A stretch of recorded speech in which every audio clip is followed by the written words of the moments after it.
સમગ્ર ભરૂચ શહેર રામમય બન્યું છે। વિવિધ ધાર્મિક, સામાજિક, શૈક્ષણિક સંસ્થાઓ, સોસાયટીઓમાં વિવિધ આયોજનો કરવામાં આવ્યા છે। સમગ્ર ભરૂચ શહેર રામમય બન્યું છે। વિવિધ ધાર્મિક, સામાજિક, શૈક્ષણિક સંસ્થાઓ, સોસાયટીઓમાં વિવિધ આયોજનો કરવામાં આવ્યા છે। ભરૂચના માર્ગો પર ભાગવા ઝંડાઓના વેચાણ માટે શ્રમજીવી પરિવારના લોકો શક્તિનાથ, લિંક રોડ, પાંચબત્તી, કસક, મક્તમપુર અને જાડેશ્વર વગેરે સ્થાને કરી રહ્યા છે, જેની ઉત્સાહભેર શ્રદ્ધાળુ રામ ભક્તો ખરીદી કરી રહ્યા છે। આ ધ્વજ પતાકાઓ વાહનો, મકાનો, લારીઓ, રસ્તાઓ દરેક જગ્યાઓ પર ફરકી રહ્યા છે, જાણે કે સમગ્ર ભરૂચ ભગવાન રામના રંગે રંગાઈ ગયું છે। આ જ રીતે વિવિધ સોસાયટીઓ પણ અવનવી રીતે ભગવાન રામને આવકારી રહી છે।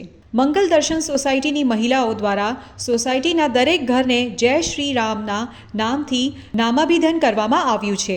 તો આ જ રીતે ભરૂચની સચ્ચિદાનંદ વિદ્યાલય ખાતે ભગવાન રામલલ્લાના પ્રાણ પ્રતિષ્ઠા મહોત્સવ નિમિત્તે વિશેષ આયોજન કરાયું હતું, જેના વિદ્યાર્થીઓ અને શિક્ષકોએ ઉત્સાહભેર ભાગ લીધો હતો।